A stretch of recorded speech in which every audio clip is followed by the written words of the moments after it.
Should I do this audio with the Watership down? Why not? And I'm supposed to paraphrase it, right?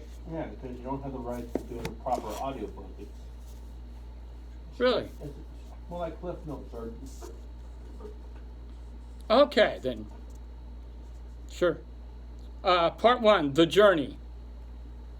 The notice board. The primroses were over. Toward the edge of the wood, where the ground became open, sloped down to an old fence, a bramble ditch beyond. Only a few fading patches of pale yellow still showed amongst the dog's mercury and oak tree roots. I'm assuming that's like grass and Flowers and paper. messed up shit like that, right? Okay. Yeah. All right. Where was I? Oh, yeah. And in places where the grass was gone altogether, everywhere was clumps of dry droppings. Yeah. All dry droppings? Shit. Rabbit shit. Okay. Yeah. All right. Through which nothing but ragwort would grow. Wow, so that's the only plant that grows in shit.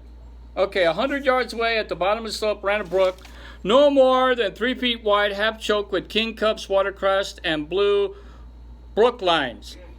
The cart track crossed by a brick culvert, climbed over the opposite slope to a 5-barred gate on a thorn hedge. The gate led into the lane. So it goes like this. Okay. The May sunset was red in clouds and still a half hour to twilight. The dry slope was dotted with rabbits. Little furry little bunny rabbits. Some nibbling at the thin grass near the holes, others pushing further down to look for dandelions or perhaps a cowslip. The rest have missed. Here and there, one sat up upright on an ant heap and looked about, ears erect, nose in the wind. But a blackbird singing undisturbed on the outskirts of the woods showed that there was nothing alarming there in the other direction, along the brook. All the plains can be seen, empty and quiet. The warren is at peace. Well, what the hell? Are they going to be at war or something? At peace. I mean, a bunch of rabbits. Who are they going to go to war with? The birds? The chipmunks? Okay, well. God. Okay, so anyway, it says here, at the top of the bank close to the wild cherries, with a blackbird sang with a little group of holes almost hidden by the brambles, and in the half light at the mouth of these holes 2 rabbits were sitting together side by side. At length, the larger of the 2 came out, slipped along the bank under the cover of the brambles, and so down the ditch and up the field. A few moments later, the other followed. The first rabbit stopped in the sunny patch, god damn, and scratched his ear in rapid motions, like this, like a dog, right? Although he was a yearling, that means he's a year and under, he's still below full weight. He had not harassed looked at most of the outskirters. That is, the rank and file of ordinary rabbits in the first year who, lacking either aristocratic parentage or unusual size and strength, get sat on by the elders and live the best they can. So that means these guys get shit on by all the big guys. Yeah. Wow. Yeah, the older rabbit's like, fuck you, dude. Damn. Okay. That's... You were cute 5 months ago. You ain't cute no more. Yeah, get the hell out. Where are they going to tell these guys to go? Let's see. They often they live in the open. Wow, at the edge of the warren. He looked though he knew how to take care of himself. There was a shrewd, buoyant air about him as he sat up and looked around and rubbed both forepaws over his nose. As soon as he was satisfied that all is well, he laid back his ears and set to work on the grass. Cool. His companion seemed less at ease. He was a small, with wide staring eyes, and a way of raising and turning his head as suggested not so much caution as a kind of ceaselessness and nervous tension. A rabbit with nervous tension? Jumping in shadows. Oh, okay. What a chicken shit.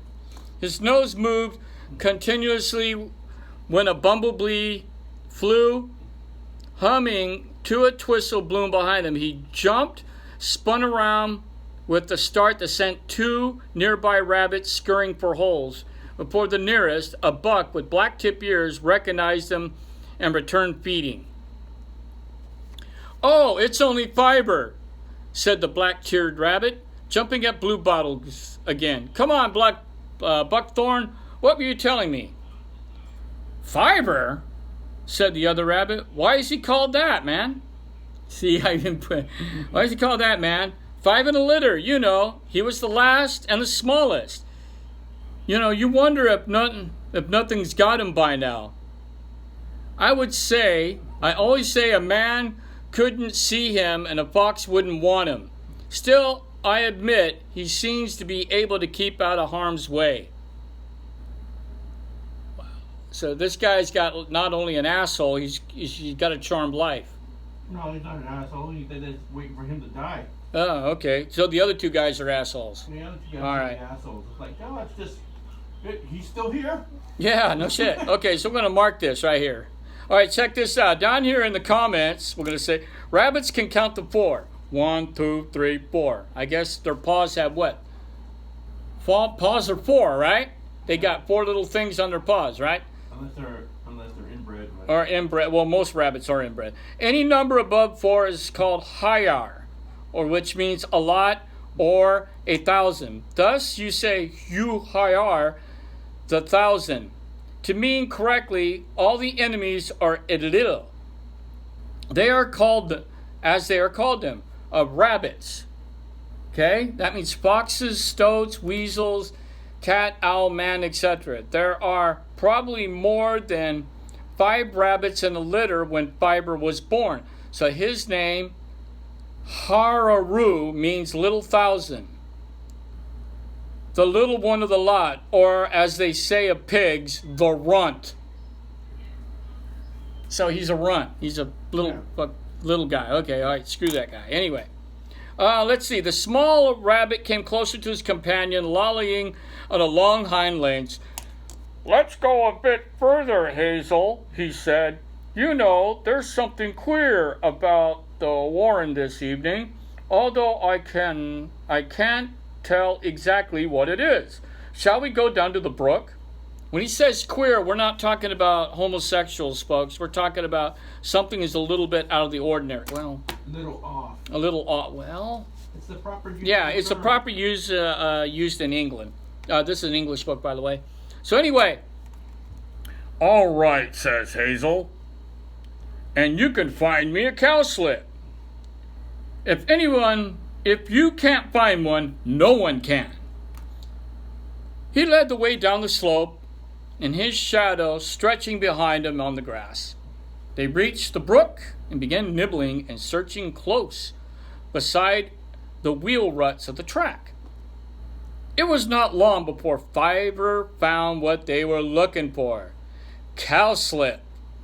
Cowslips are a delicacy amongst rabbits, and as a rule, they are very few left by late May in the neighborhood of even a small warren. This one had not bloomed, and its flat spread of leaves is almost hidden under the long grass. They were just starting on it when 2 larger rabbits came running across the other side from the nearby cattle wade. "Cowslip," says one. "All right, just leave it to us. Come on, hurry up," he added as Fiver hesitated. "You heard me, didn't you?" "Fiver found it, Toadflax," said Hazel. "And we'll eat it," replied Toadflax. "Cowslips are for Owsla. Don't you know that? If you don't, we can easily teach you." Okay, before we go on with Owsla, we're going to tell you what Owsla means down here. Nearly all warrens have an Owsla, or a group of strong or clever rabbits, 2nd year or older, surrounding the cheap rabbit and his doe and exercising authorities. Owslas vary. In one warren, an Owsla could be a band of a warlord. Another, it could consist of largely clever patrollers and garden raiders. Sometimes a good storyteller might find a place or seer of an intuitive rabbit.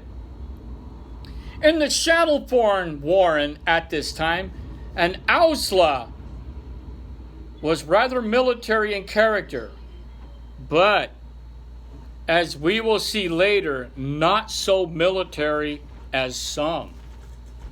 So that means this is run by what? Gestapo, SS? Basically. You know, I'm the boss and you're all, this is my shit, so I'm going to kick your ass if you mess around. Yeah, basically the police or something like that. That's what the Owsla is all about. Anyway. More like the Roman Praetorian. Yeah, the Praetorian Guards. Yeah, Roman Emperor. Anyway. Of a piece of dirt. Yeah, he's a Roman Emperor of a piece of dirt and a bunch of holes. Anyway, Fiver had turned away and Hazel caught up to him in the covert. I am sick and tired of it, he said. It's all the same, all the time.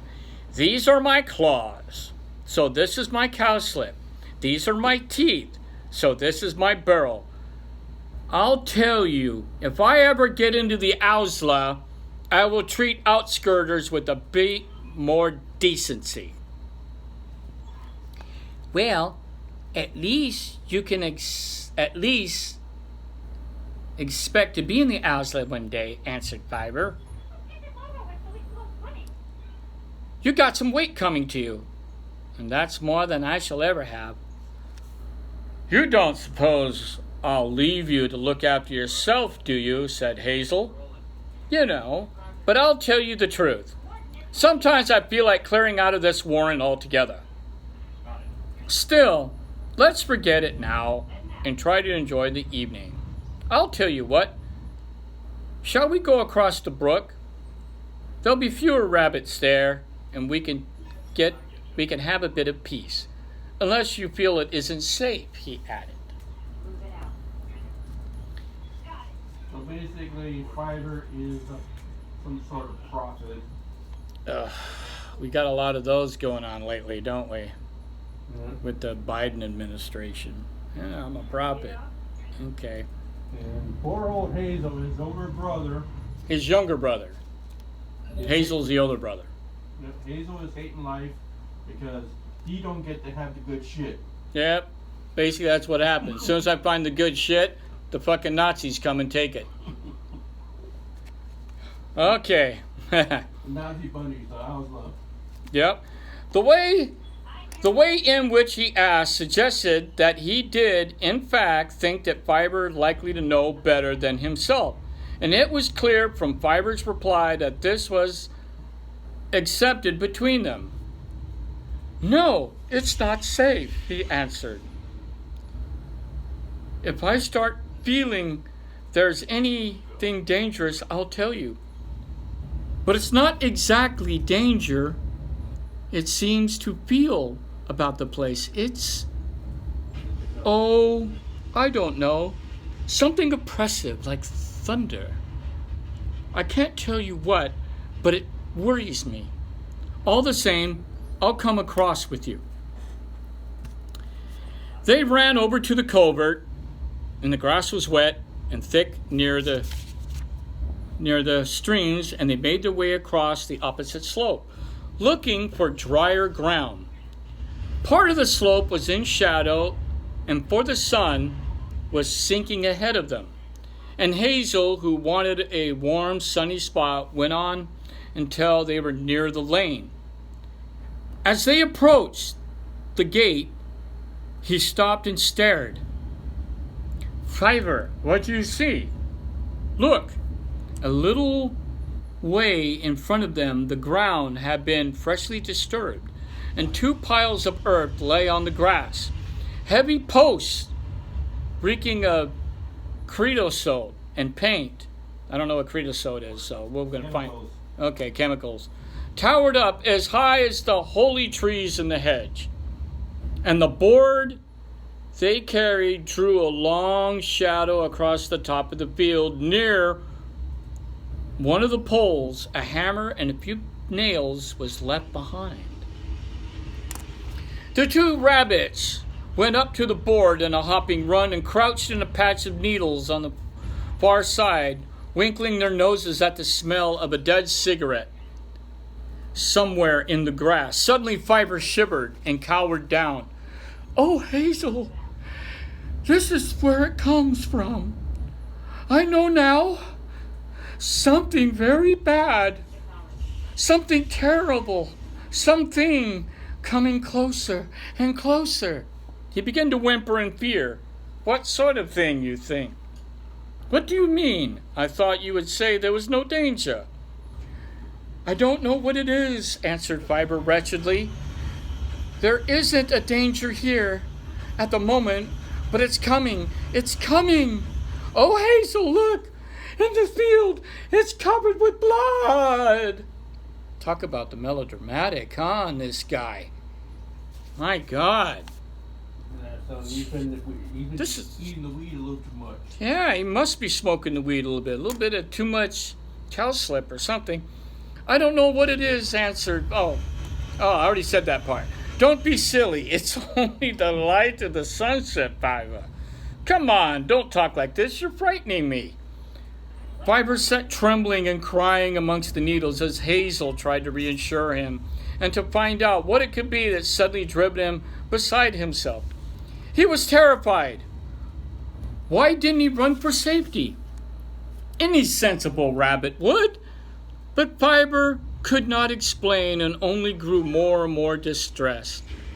And at last Hazel said, "Fiver, you can't just sit crying here. Anyway, it's getting dark. We better get back to the burrow." "Back to the burrow?"